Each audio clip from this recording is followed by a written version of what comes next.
the I Love You virus has been creating havoc around the world, certainly here in North America. The bug virus has eaten. On the loose. Cupid, who cooked it up and committed the crime, is a hacker in the Philippines. Onel de Guzman, siya lang naman ang isa sa mga infamous na hacker sa buong mundo. Born and raised dito mismo sa Perlas ng Silangan. Humigit sa 45 milyong mga computer sa iba't ibang lupalop ng mundo lang naman ang nabiktima ng virus na kanyang ginawa na kung tawagin ay I Love You virus. Hindi lang din 1 milyon, hindi 10 milyon kundi umabot hanggang 10 bilyong dolyares in damages ang nagawa nito sa buong mundo.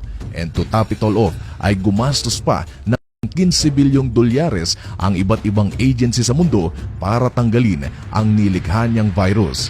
But wait, there's more. Ang lahat ng ito ay kumalat at nangyari sa loob lamang ng 24 oras. Now, let's take a moment for a while dahil marami sa atin ang hindi na-appreciate ang pinagkaiba ng 1 million sa 1 billion. Well, ito ang visual representation kung ano ang pinagkaiba ng dalawa. Ito ang itsura ng $1 million. Ito naman ang $100 million. And well, ito ang $1 billion tapos i-multiply mo pa ito ng 10. At yun ang tansya ng kabuuang gastos ng iba't ibang ahensya ng dahil lang sa virus na ito. However, the trillion-dollar question still remains. Nasaan na nga ba ang the legendary hacker ng Pinas na si Onel de Guzman? Yan ang pag-uusapan natin dito lang sa channel na kung ikaw ay may kaalaman, hinding-hindi ka malalamangan. And the story goes like this.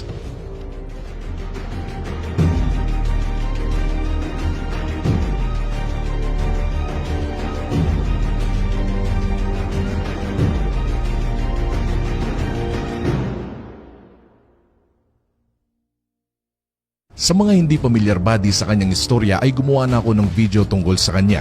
I suggest na panoorin mo muna yon para malaman kung nasaan nagsimula ang lahat at bumalik dito para makasabay kayo sa kanyang istorya. Para naman sa mga tinatamad ay basically nang dahil lang sa rejected thesis ni Onel noong siya ay nasa kolehiyo ay nagsimula ang lahat. Hindi naman niya ginawa ang virus para maminsala ng ibang tao kundi para lang sana sa thesis at aksidenteng na-leak ang code o virus na kanyang nilikha.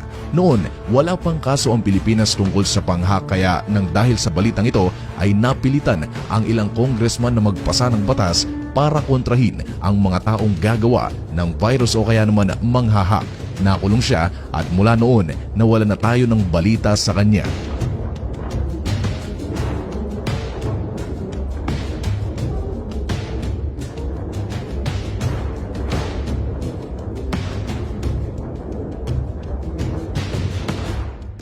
Dahil dito ay marami ang mga haka-hakang lumabas kung saan di umano kinuha siya ng Pentagon sa US at ginawa nilang trabahador. Isa itong ahensya na hindi naging ligtas sa ginawa niyang virus. Kinuha daw siya bilang kanilang virus defender ala white hacker kung saan binabayaran ang mga ito para manghack upang mapalakas pa ang depensa ng kung anong website online. Mayroon din ang mga nagsasabi na kinuha siya ng CIA o ng Microsoft at ang iba naman ay sinabing mayroon na siyang sariling hacking group at hacking software na ibinebenta online.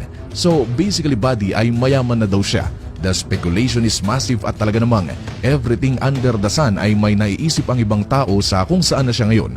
However, nitong 2020 after 20 years ay once and for all malalaman na natin ang sagot kung nasaan na nga ba si Onel de Guzman. Yup, you heard it right. Now, last year, June ko ginawa ang video tungkol kay Onel de Guzman and it garnered more than 2 million views. Salamat sa mga taong nanood.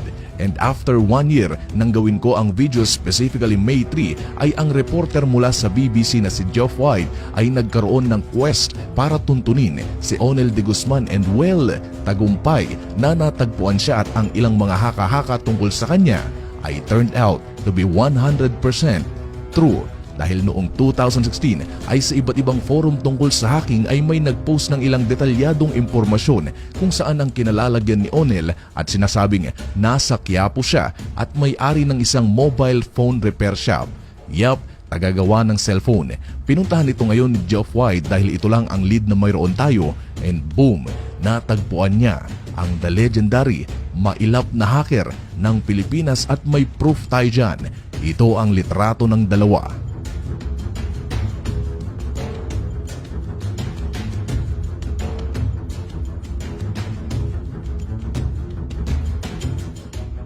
"44 years old na si Onel dito at nang interviewin siya ay ilan lamang ito sa kanyang mga sinabi, and well, as we all know, tatagalugin ko na lang para pare-pareho nating maintindihan.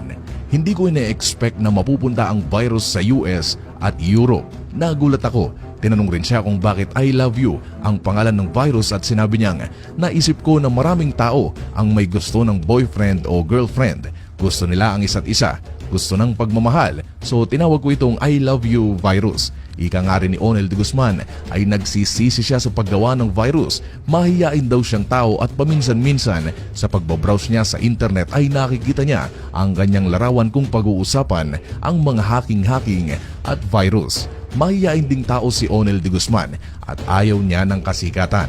Take note ba diha, ayaw niya ng kasikatan. Ito ba di ang tipikal na ugali ng literal na legendary hacker? They work on shadows, ika nga, at talaga namang hindi pinangangalantaran na hacker sila dahil ang tunay na hacker ay hindi sinasabing sila ay hacker para lang masabihan na sila ay hacker. Marami kasi ang mga taong di umano hacker daw pero ang gamit ay ang cheat engine o di kaya naman lucky patcher na mabilis na ma-download sa Google Play Store sa Android. So yeah, again, para isarado ang istorya ni Onel de Guzman ay well, andito siya sa Pilipinas, nagkakape-kape at masaya sa kanyang buhay bilang may-ari ng isang cellphone repair shop somewhere sa Quiapo. Now, I'm thinking kung advance mag-isip ang mga namumuno noon ay mas maganda siguro kung kinuha na lang siya ng ilang mga government agency dito sa Pilipinas para maging kanilang trabahador upang ma-hack-proof ang kanilang website.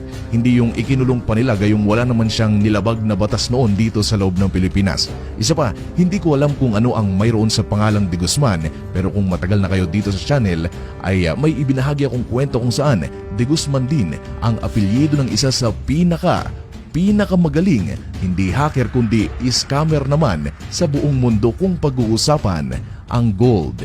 Ito si Michael de Guzman. Kung gusto niyo itong panoorin ay mag-iiwan na lamang ako ng link sa bandang ibaba ng videong ito. At ayun, maraming salamat sa walang sawang suporta, and as always, thank you so much!